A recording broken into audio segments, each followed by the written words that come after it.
तो हम अपने अगले वक्ता को बुला लेते हैं। वेबिनार के अगले वक्ता दिल्ली विश्वविद्यालय के एसोसिएट प्रोफेसर डॉक्टर विजेंद्र जी हैं। विजेंद्र जी गांधी जी की तरह शांत रहते हुए शिक्षण कार्य में बड़ी तत्परता से जुड़े हैं। आइए जानते हैं गांधी जी और आज के साहित्य पर उनके विचार। विजेंद्र जी आप आमंत्रित हैं। और बहुत बहुत धन्यवाद आपका। मैं अपनी, चूंकि इसमें कविता पाठ भी है, तो सबसे पहले मैं उत्थान फाउंडेशन का बहुत बहुत धन्यवाद करता हूँ कि आपने मुझे आज इस पुण्य अवसर पर अपनी बात रखने का अवसर दिया, और वो भी ऐसे मेरे समस्त भारतीय मूल्यों से जुड़े हुए और भारतीयता को जीते हुए विदेशों में रह रहे जो भी सम्मानित भारतीय जन हैं, उन सबको सादर अभिवादन। और एक ये मंच जो आपने दिया है, बहुत संक्षेप में अपनी बात कहूंगा क्योंकि इस समय का बड़ा एक दिक्कत है। आप सबका हार्दिक अभिवादन है, और अरुणा जी का खासतौर पर कि आपने बहुत कम समय में एक अच्छा मतलब प्रयास किया है, और ऐसे प्रासंगिक विषय आप उठा रहे हैं जिन पर चर्चा आज के समय में बहुत जरूरी है। दो संदर्भ लेकर दो छोटी छोटी कविताएं आपके समक्ष रखूंगा, और उसके बाद 2 या 3 मिनट में जो आपने मुझे टाइम फ्रेम दिया है उसमें ही अपनी बात पूरी करने की कोशिश करूँ। गांधी जी का जो दर्शन है और जो जीवन है वो अभेद है, यानी उसमें कोई भेद नहीं है, और जो वो कहते हैं उसको वो जीते हैं, और जो वो जीते हैं वो वही कहते हैं। तो उनके जीवन दर्शन से जुड़े हुए जो विभिन्न पहलू हैं, और मेरे से पूर्व जो वक्ता हैं, चाहे वो मोहनकांत जी हों या फिर पूजा जी हों या सविता जी हों या राधेश जी हों, सभी ने उनके विविध पहलुओं को बहुत अच्छे से उठाया है और बहुत बारीकी से उसका मूल्यांकन भी किया है। हम भी उससे एनलाइट हुए हैं। Naturally it's a very great moment for me. कतार में कविता का जो शीर्षक है वो कतार है, और महात्मा गांधी जी का जो दर्शन है वो भी कहीं ना कहीं उस अंतिम जन से जुड़ा हुआ है। और भारत में तो एनसीईआरटी की किताबों में सबसे पहले पृष्ठ पर वही होता है कि जो भी काम गांधी जी ने किया वो उस अंतिम व्यक्ति को ध्यान में रखते हुए किया, कि उस काम का असर जो है उस अंतिम व्यक्ति पर क्या उसका फलित होता है, उसका असर उस पर क्या पड़ेगा, उसके जीवन पर क्या प्रभाव पड़ेगा।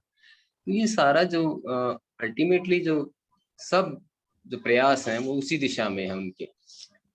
तो एक उम्मीद शीर्षक से एक कविता है, और उसके बाद एक स्त्री शीर्षक से कविता है, और उसके बाद में अपनी बात रखूंगा। तो उम्मीद शीर्षक जो कविता है मैं आपके समक्ष जो है पढ़ देता हूँ। कतार में लगे लोग बहुत सब्र से खड़े होते हुए अपनी बारी का इंतजार करते हैं, एक उम्मीद से बंधे अपना हिस्सा पाने की कोशिश में।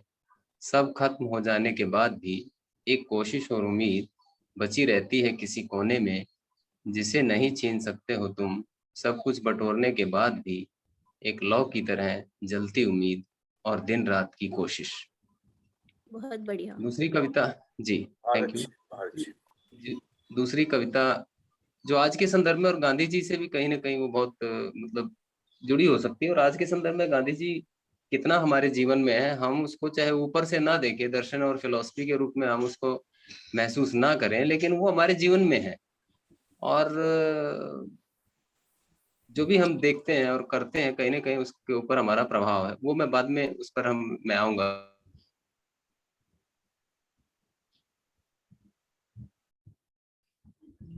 विजेंद्र जी आपकी आवाज नहीं आ रही है।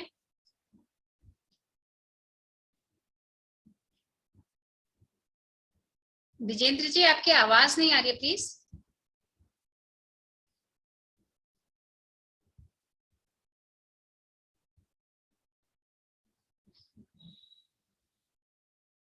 विजेंद्र जी।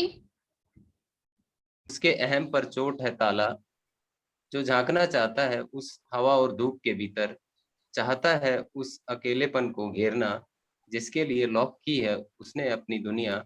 सच है अपने ही ताले के भीतर भी सहज नहीं है स्त्री।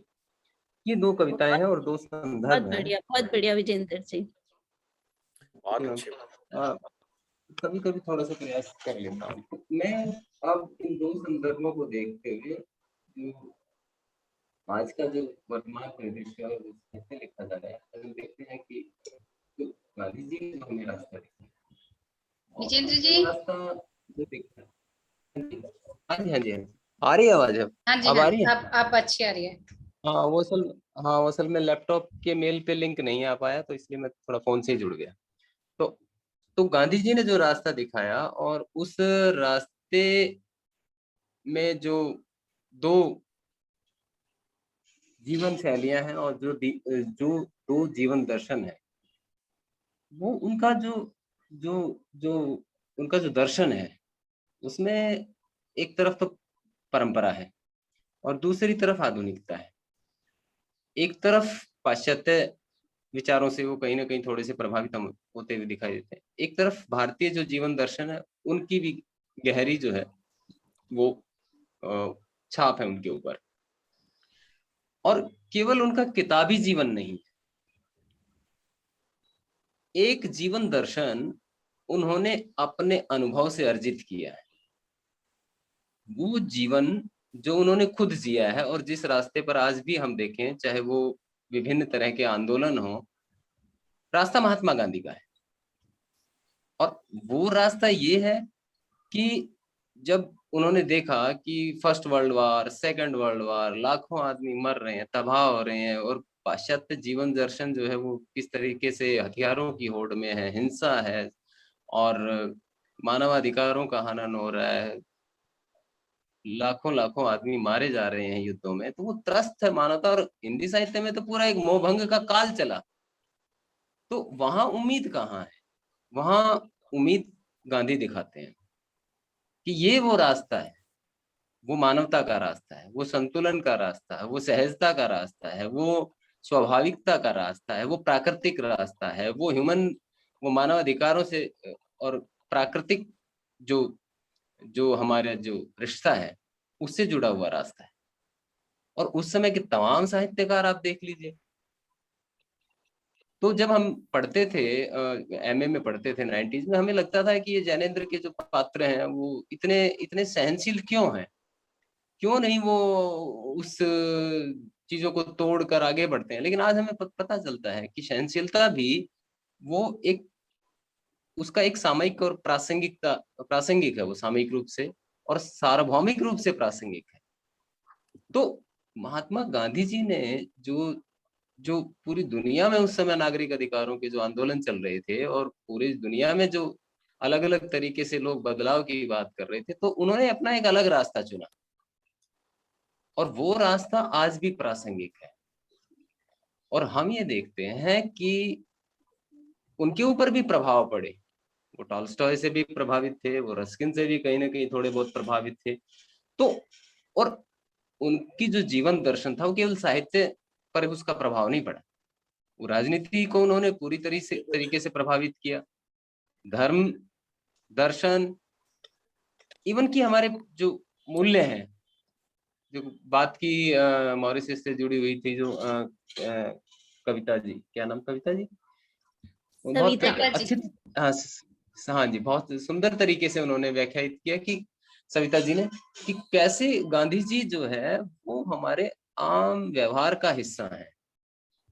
तो ऊपर देखने से हमें, जैसे गौतम जी ने कहा कि बहुत ज्यादा नहीं लिखा गया, जो आदमी जीवन में है तो उस पर आप राजनीति में बार बार जिक्र करें, या बार बार आप साहित्य में जिक्र करें, या फिर और दूसरे क्षेत्रों में जिक्र करें, तो जो जीवन का हिस्सा है तो उस पर बहुत ज्यादा चर्चा ना हो, लेकिन जब भी जरूरत पड़ती है तो हमें गांधी ही याद आते हैं।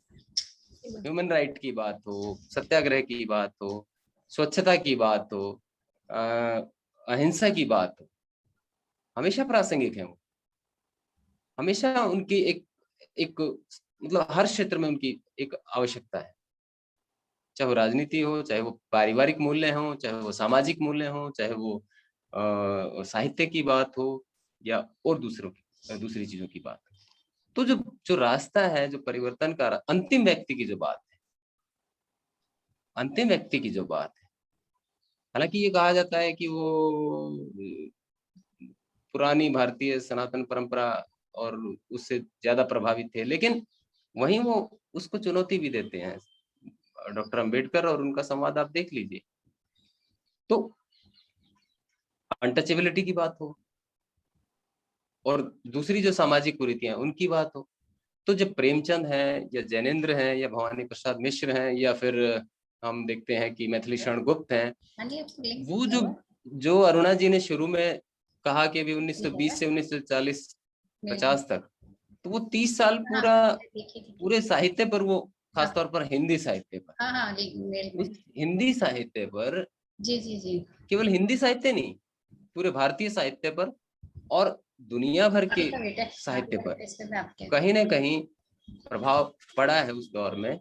और आज भी जो रास्ता है वही रास्ता है जिसमें सादगी है, जिसमें सहजता है, जिसमें संयम है, जो जो जो एक स्वावलंबी जीवन शैली और जो प्रकृति से जुड़ा हुआ है, जो कहीं ना कहीं उसके साथ एक संतुलन, जो विकास का जो मॉडल पश्चिम का मॉडल है, उस पश्चिम के मॉडल से गांधी जी बहुत ज्यादा अभिभूत नहीं थे।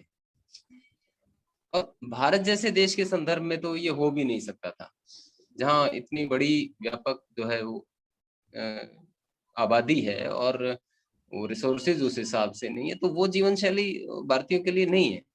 और ना वो भारतीय मूल्य जो है वो उन्हें पता था कि वो भारतीय मूल्य जो है वो उसके लिए जो है वो एक सही रास्ता नहीं है। तो वो रास्ता उन्होंने दिया और नए तरीके से एक अपना जो जीवन दर्शन था वो बनाया।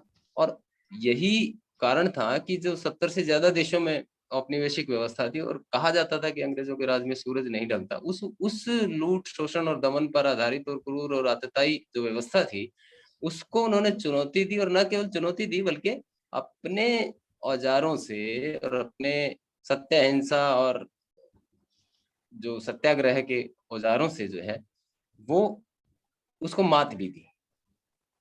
तो यही एक ऐसा जीवन दर्शन है जो दुनिया को रास्ता दिखा सकता है। नहीं तो आज हम देख रहे हैं आतंकवाद का कितना बोलबाला है, भ्रष्टाचार का कितना बोलबाला है। जब वो सत्य और पवित्रता की बात करते हैं तो पवित्रता का मतलब क्या है, स्वच्छता का मतलब क्या है, स्वच्छता मतलब हमारे आचरण में भी स्वच्छता हो, स्वच्छता, पवित्रता का मतलब हमारा हृदय पवित्र हो, हम सभी को एक समान दृष्टि से देखें, उसमें किसी तरह का कोई भेदभाव ना हो। तो जो भारतीय समाज जिसमें जो हैरार्की है, जो मेरे पूर्व वक्ता ने कहा कि वो जो हैरार्की है और ऊंच नीच और अनटचेबिलिटी और असमानता और जो विसंगतियां हैं समाज में, तो उनके लिए गांधी जी से बढ़िया एक कोई रास्ता हो नहीं सकता। तो कहने का मतलब ये है, चाहे वो समाज जीवन में हो या व्यक्तिगत आचरण की बातें हो या राजनीतिक व्यवस्था का मसला हो या अंतरराष्ट्रीय कूटनीति का मसला हो या साहित्य को दिशा देने का मसला हो, किसी भी क्षेत्र में एक दिशा देने की जो बात है वो गांधी जी ने अपने जीवन दर्शन से, और एक आत्मभूत जीवन दर्शन था। वो जीवन दर्शन कोई उधार का लिया हुआ जीवन दर्शन नहीं था। हालांकि बुद्ध का और गीता का प्रभाव था उनके उस पर, लेकिन उसको भी उन्होंने नए सिरे से एक जिसको कहते हैं कि गढ़ा और समसामयिक प्रासंगिक जो जो सिस्टम था, जो व्यवस्था थी, उसके अनुकूल वो जीवन दर्शन था कि उस समय की मांग क्या थी, उस समय की डिमांड क्या थी। लोगों को जोड़ना, महिलाओं को घर से निकालकर उनको एक उन्होंने कहा कि मैंने महिलाओं को रोज 4 दीवारी से बाहर, जैसे मैंने कविता पढ़ी तो उसी संदर्भ में ये कविता मैंने पढ़ी थी। अंतिम जन की बात जो मैंने की वो यही थी कि जो डॉक्टर अंबेडकर को लेकर उनका जो विवाद था कि जो अनटचेबल्स हैं उनको मुख्यधारा में कैसे लाया जाए। तो जो हमारा सारा साहित्य है, प्रेमचंद का जो रंगभूमि है वो क्या है, सूरदास लड़ता है, और लड़ता किससे, गांधीवादी रास्ते से लड़ता है। इतनी सशक्त व्यवस्था से वो अकेला टकराता है और फाइनली झुकता नहीं है। तो गांधी जी को सामने रखकर उस समय के जो साहित्यकार हैं, और उन्होंने ऐसी जो महान रचनाएं लिखी, तो चाहे वो जैनेंद्र के रचनाकार हों, चाहे वो मैथिली शरण गुप्त की कविताएं हों, या भवानी प्रसाद मिश्र की कविताएं हों, या प्रेमचंद की का जो साहित्य है, तो जो वो मूल्य व्यवस्था गांधी जी ने, और वो एक टेस्टेड और ट्रस्टेड मूल्य व्यवस्था है, जिसको हम कहें कि वो उस समय भी उतनी ही टेस्टेड और ट्रस्टेड थी, वो आज भी उतनी ही जो है वो टेस्टेड और ट्रस्टेड है। कोई भी समुदाय जो है वो जब अपने अधिकारों के लिए आवाज उठाता है, तो सबसे पहले गांधी जी का रास्ता नजर आता है, जो अहिंसक है, जो सत्याग्रह पर आधारित है। तो साहित्य में भी आप देख लीजिए, तो मतलब वो उस समय भी उतने ही प्रासंगिक थे, आने वाले आज भी उतने ही प्रासंगिक है, और आने वाले समय में भी उतने ही प्रासंगिक रहेंगे। व्यक्तिगत जीवन में भी, सार्वजनिक जीवन में भी, वैश्विक परिदृश्य में भी, साहित्य में भी, राजनीति में भी, और समस्त तमाम क्षेत्रों के लिए एक मार्गदर्शक के रूप में उनके जो विचार हैं, उनका जो जीवन दर्शन है। उन्होंने कहा कि वो आप पश्चिमी सभ्यता को लीजिए, लेकिन अपने पैर जमीन पर टिके होने चाहिए। पैर जमीन पर टिके होने का मतलब क्या है? अपनी जमीन से जुड़े रहें, अपनी धरती से जुड़े रहें। आज मुझे अच्छा लगा कि आप सब लोग जो हैं इतने दूर दराज बैठे हुए भी आपको भारतीय समाज की चिंता है, आपको भारतीय लोगों की चिंता है, और भारतीय समाज में जो चीजें चल रही हैं उनको लेकर आप कंसर्न रख रहे हैं। तो और मैंने एक दूसरी चीज भी नोटिस की है कि आप भारतीयता को बचाए हुए हैं। जब हम वंदे मातरम करते हैं, जब हम भारतीय जीवन शैली से आज भी हम जुड़े हुए हैं, तो ये अच्छा लगा। मैं दिल्ली विश्वविद्यालय, मैं अपना एक संक्षिप्त परिचय दे देता हूँ। मैं दिल्ली विश्वविद्यालय में पढ़ाता हूँ, एज ए एसोसिएट प्रोफेसर हूँ, और अरुणा जी ने मौका दिया, उसके लिए धन्यवाद। मुझे 3 मिनट का समय दिया था, मैंने शायद ज्यादा समय ले लिया। थैंक यू बहुत धन्यवाद। बहुत शुक्रिया विजेंद्र जी। और आपकी इसी बात आवाज आई मेरी? आवाज आ तो रही है, ठीक आ है। रही है आपकी आवाज। थैंक यू हाँ जी, हाँ जी। धन्यवाद। तो आपकी इसी बात को मैं आगे रखती हूँ कि आप कहते हैं कि बाहर के लोगों ने, विदेशों वाले लोगों ने बहुत कुछ भारतीयता बचा रखी है, और इसी भारतीयता को बचाए रखने वाले एक और शख्स हैं जिनको मैं आमंत्रित करने जा रही हूँ, स्वीडन से इंडो स्कैंडिक संस्थान के उपाध्यक्ष सुरेश पांडे जी। कवि मन बहुत कुछ बुनता बुनता है, तो आइए जानते हैं उन्हीं की जुबानी। सुरेश जी, आप आमंत्रित हैं। धन्यवाद अरुणा जी। मंचस्थ सभी विद्वजनों, गुणीजनों को मेरा सादर प्रणाम। गांधी जयंती के अवसर पर उत्थान फाउंडेशन द्वारा आयोजित अंतर्राष्ट्रीय वेबिनार की गोष्ठी में मैं संचालिका एवं आयोजिका अरुणा गवाना जी का हृदय से आभार व्यक्त करता हूं कि आज मैं गोष्ठी का हिस्सा हूं। साहित्य रचना एवं उसके प्रसार में अरुणा जी का कार्य बहुत ही सराहनीय है, ऐसा मेरा मत है।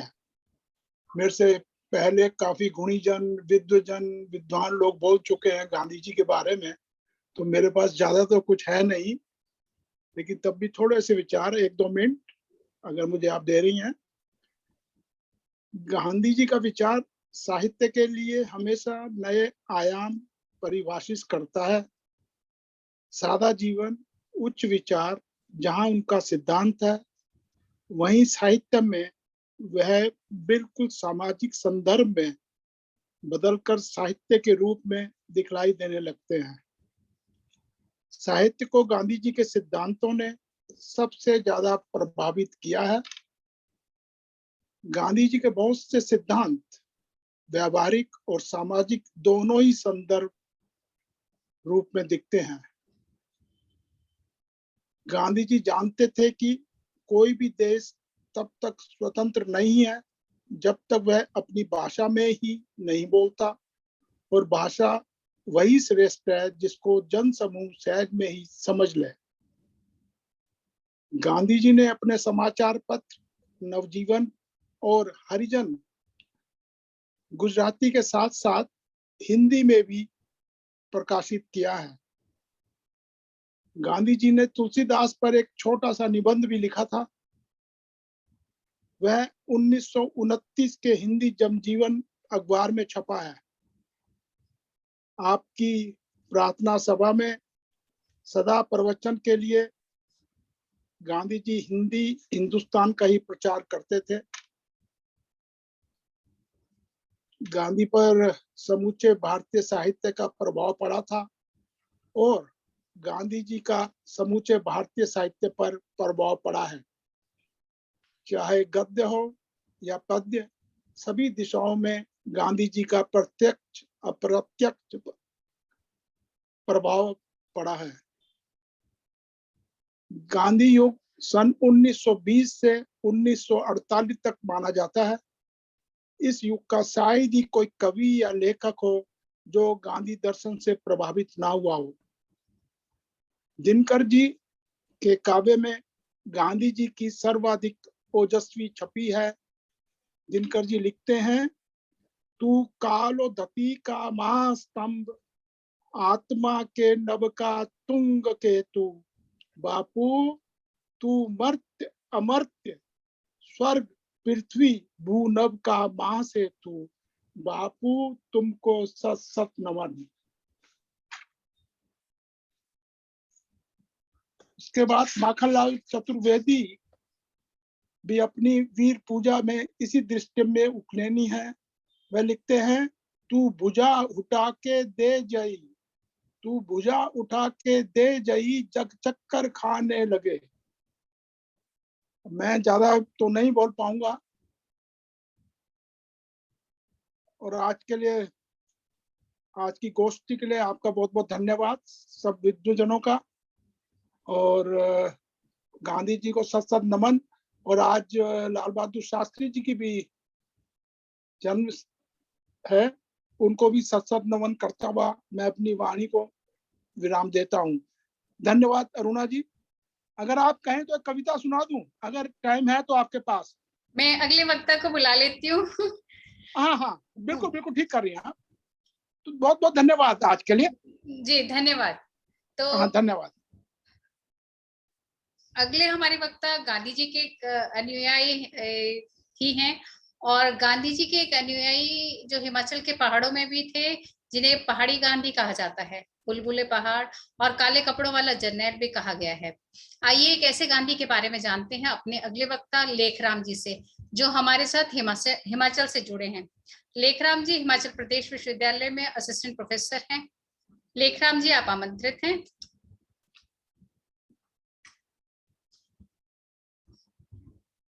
आपकी आवाज म्यूट है शायद।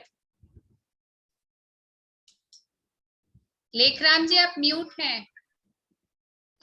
अब आ रही है मैं बात? जी जी जी आ रही है। आपको गांधी जयंती की और आपका धन्यवाद कि आपने विश्व के, देखिए, एशिया, अफ्रीका, नॉर्थ अमेरिका और यूरोप के इतने भारी भरकम पैनलिस्ट इकट्ठे कर दिए एक मंच पर, वो भी गांधी जयंती पर। तो ऐसा रिसोर्सफुल, इतना रिसोर्सफुल होना भी अपने आप में एक गांधीवादिता है कि आपके संपर्क विश्व के हर कोने कोने में है। और आप मुझे आमंत्रित किया, इसके लिए धन्यवाद। तो जैसा कि आपने मुझसे पहले चर्चा की थी, क्योंकि आपके रूट्स भी हिमाचल में ही हैं, दूर दराज दुर्गम इलाके में, अब आप कमशम आते हैं, दिल्ली में सेटल हैं, तो मैं बताना चाहूंगा कि यहाँ पर भी गांधीवाद से प्रभावित कई नेता हुए राष्ट्रीय आंदोलन में, जिनको हम लोग नहीं जानते। एक गांधी, पहाड़ी गांधी बाबा काशीराम, जहां मैं रहता हूं, यहाँ से 35 किलोमीटर दूर है उनका गांव, कांगड़ा में, डाडा सिबा के पास। तो वो गांधीवाद से, या गांधी इतने ज्यादा प्रभावित थे कि 1921 में वो अपनी पढ़ाई लिखाई, परिवार छोड़कर, जिस तरह गांधी जी ने मतलब अपने फैमिली को उपेक्षित किया देश के लिए, वो बात की बातें हैं कि कैसे उनके बेटे कई तो विद्रोही भी हो गए थे। तो वैसे ही पहाड़ी गांधी बाबा काशीराम थे, उन्होंने पत्नी को, बच्चों को जोड़कर राष्ट्रीय में पड़े गांधीवाद से प्रभावित होकर। तो उन्होंने कसम खा ली कि जब तक देश आजाद नहीं होगा मैं काले कपड़े पहनूंगा, जलियांवाला हत्याकांड के बाद। और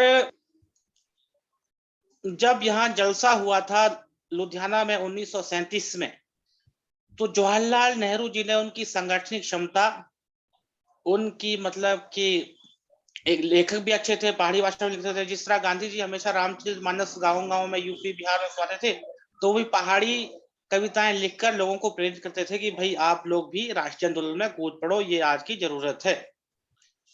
तो इस क्षमता को देखकर नेहरू जी ने उनको कहा पहाड़ी गांधी। वैसे तो आप जानती हैं कि भाई फ्रंटियर गांधी भी थे, खान अब्दुल गफ्फार खां, उनको भी कहते थे। उस तरह मार्टिन लूथर किंग को भी अमेरिकन गांधी कहते हैं, अब नेल्सन मंडेला को अफ्रीकन गांधी कहते हैं। मतलब जहां-जहां गांधीवादी तरीके से सत्याग्रह किया लोगों ने, शांति से, अहिंसा से, और शत्रु को बल प्रयोग नहीं पर हृदय परिवर्तन के प्रेरित किया। तो वैसे लोग हमेशा गांधीवादी रहेंगे और समाज में वैसे जरूरत पड़े। और आज भी वैसे पता, आपको पता ही है, देश में कुछ लोग नाथुराम गोडसे की जय जयकार कर रहे हैं। मैं यहाँ रहता हूँ में, तो विदेशों में जो आपके दोस्त हैं उनको पता नहीं होगा, यहाँ व्हाट्सएप यूनिवर्सिटी में कुछ दूसरा ही नारा चलाया जा रहा है। अब धीरे धीरे कह रहे हैं कि गांधीवाद को दरकिनार करेंगे, गोडसेवाद ला देंगे, और धीरे धीरे गांधी जी की स्मृतियां मतलब कि भुला ही देंगे देश से। तो इस तरह की बातें भी हो रही हैं। तो हमारे जो दूसरे मित्र थे, जो यूरोप में सेटल्ड है या अमेरिका में, मॉरिशस में, उनकी चिंता वाजिब है कि देश के लिए उनका हृदय रोता है, क्योंकि रूट्स उनके वही हैं। और गांधी जी रंगभेद के खिलाफ थे, हमारे यहाँ रंगभेद भी जोरों स्तर पर है। हम ये मानते हैं कि अमेरिका की समस्या नहीं है, रंगभेद हमारी भी समस्या है। कई जगह यहाँ जातिवाद भयंकर है, गांधी जी जातिवाद से लड़े। और दूसरी जो क्लाइमेट चेंज है, न्यूक्लियर वेपन्स वॉर है, और इस दौरान तो गांधी जी की ज्यादा जरूरत है देश को, और अंतरिक्ष स्तर पर ज्यादा जरूरत है। मुझे तो लगता है ये अब हम प्रकृति का शोषण इतना ज्यादा कर चुके हैं मैम कि क्या बताएं। हिमाचल में देखिए आप, जितना भी लैंडस्लाइड हो रहा है, आपने देखा होगा यूट्यूब पर वीडियो वगैरह, व्हाट्सएप पर, कि भाई सड़कें पूरी पहाड़ी ही दरक रही है। मतलब वो अंधाधुंध विकास किस काम का, जिसका गांधी जी हमेशा विरोध करते रहे। तो मुझे लगता है मैम कि मुझे इतना ही कहना है कि गांधीवाद की हमें ज्यादा जरूरत है, खासकर पहाड़ी इलाकों में। यहाँ पर इतना ज्यादा शोषण हुआ है प्रकृति का। गांधी जी इसके खिलाफ थे। और सुंदरलाल बहुगुणा वगैरह जो थे पहाड़ी, ये भी पहाड़ी गांधी थे, जिन्होंने कहा कि नेचर के साथ चलो।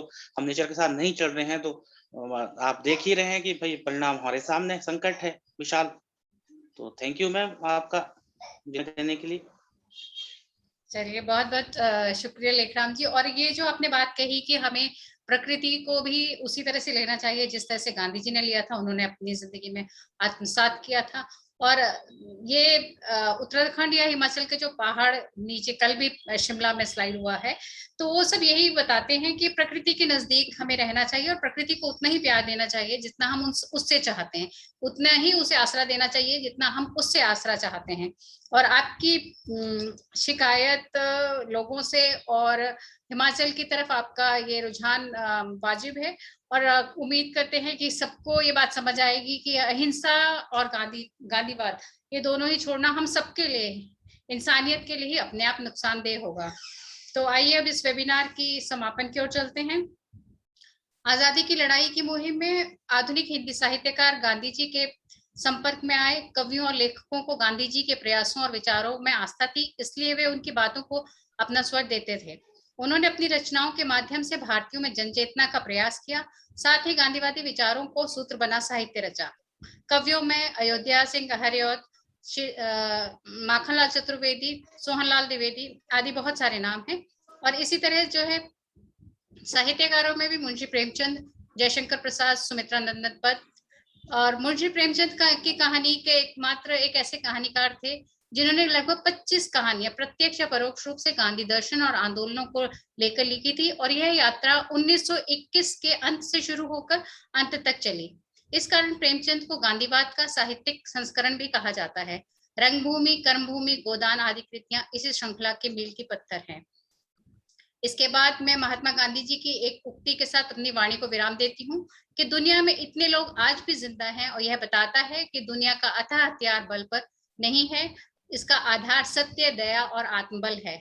सत्याग्रह एक ऐसी तलवार है जिसके दोनों ओर धार है, उसे चाहे कैसे काम में लिया जाए, जो उसे चलाता है और जिस पर वह चलाई जाती है, वे दोनों सुखी होते हैं। तो धन्यवाद, और आप सबको एक बार फिर इस कार्यक्रम को सफल बनाने के लिए धन्यवाद। और मैं उम्मीद करती हूँ कि हम फिर किसी मंच पर मिलेंगे, और आप सबको एक बार फिर से गांधी जयंती की हार्दिक शुभकामनाएं। धन्यवाद।